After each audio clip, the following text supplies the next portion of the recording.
Hey there, baseball fans, it's Ben, and I'm back today showing you the collection of Jack Morris cards that I pulled in my recent pack openings. This is the great mustachioed Detroit Tiger pitcher and Hall of Famer.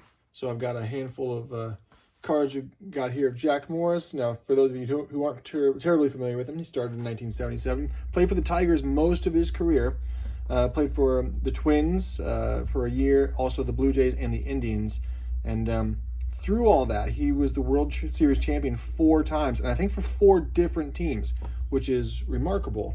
Also a 5-time All-Star. He was the World Series MVP in '91 for the Twins when they had that remarkable series against the Braves. He was the wins leader for his league 2 times. He was a strikeout leader in 1983. He did pitch 1 no-hitter in 1984.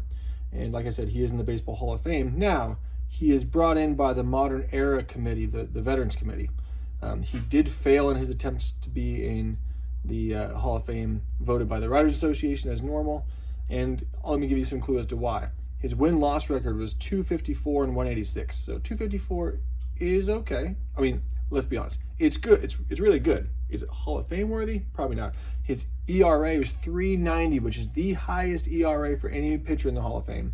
And he had 2,478 strikeouts. So those are really good numbers. Are they the caliber of the Hall of Fame? I don't know.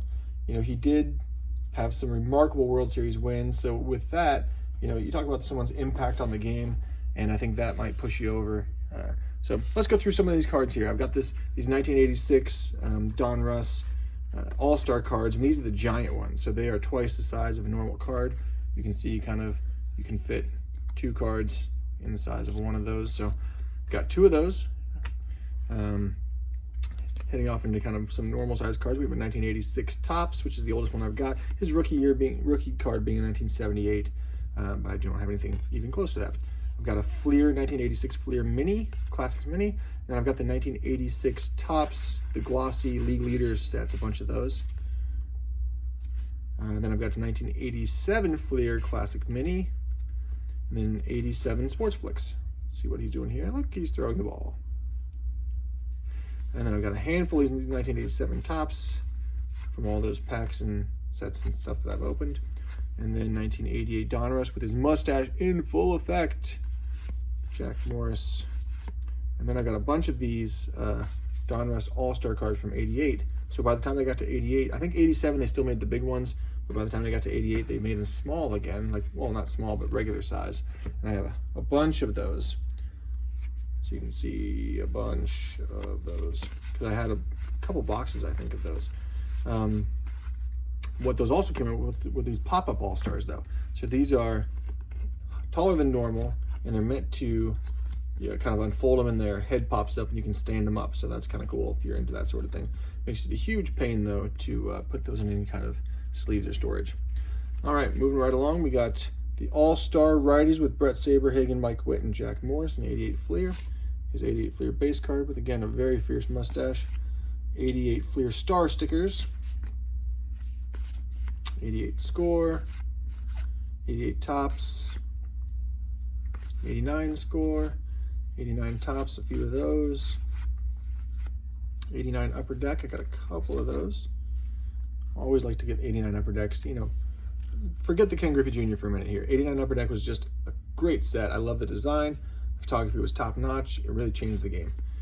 1990 Fleer, 1990 Upper Deck with a good shot of him smiling and having a good time. He did have 14 consecutive opening day starts, which is remarkable for any player. There's 1991 Don Russ, Series 2, and this is the last year, 1991 Topps. This is the last year he was on the Tigers. And so there you can see he goes over to the Twins for 1991 series. So this is a high series Stadium Club card because he had him in his new uniform, as well as 1991 Studio. You can see his famous split finger, and so that was why he was known as being a little wild, because he did have a split finger. Here you can see that he would love to meet all 300 game winners, which unfortunately does not mean him, because he never quite made that milestone. But likes fly fishing, jazz music, likes Cheers, the TV show, collects flies for fishing, follows the Pistons, Red Wings, and the Vikings. So Detroit and Minnesota there. He's from Minnesota originally, I think, is why he was so excited to join that Twins team for one season. So it's just a 91 score. And some more 91 score. We got a few of these. 91 Leaf, again, kind of from a higher series there, where he is in the Twins uniform. 91 Fleer, 91 Upper Deck. There's a team card, and then a great mustache shot there of him on the Tigers. And then you get a high series from 91 Upper Deck of him on the Twins. And it's a good thing because by the time you get to 1992, you've got All-Star for the Twins. There's Donruss, All-Star, and regular card.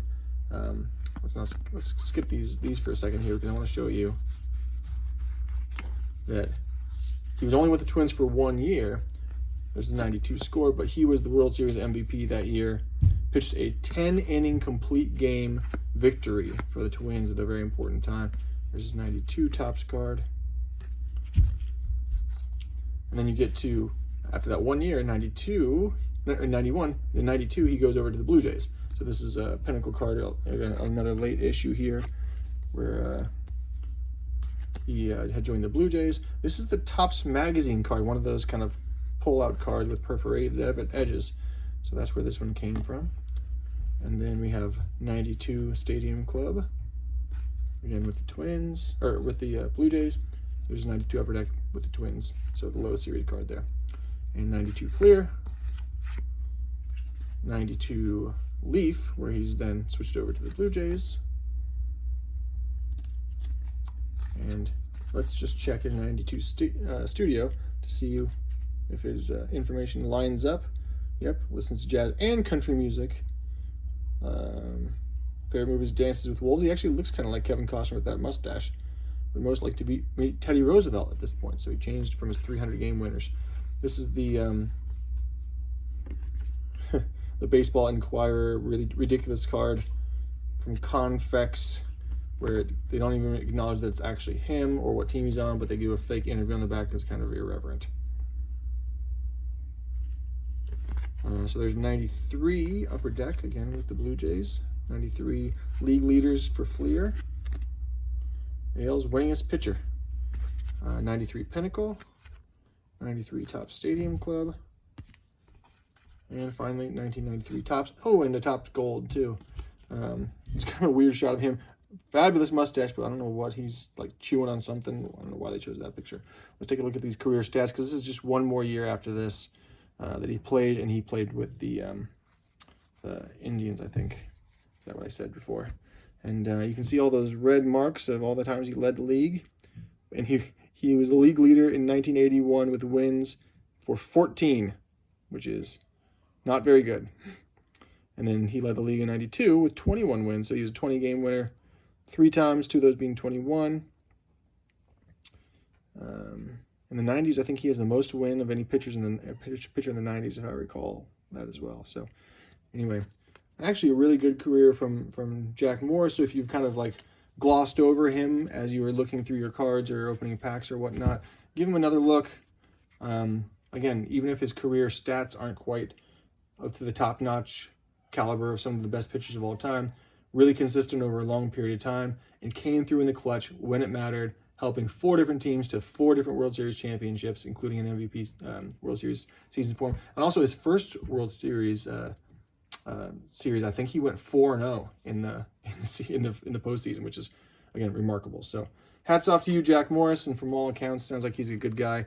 He is a broadcaster in the Tigers booth quite often these days. So hope you enjoyed it. I'll see you next time.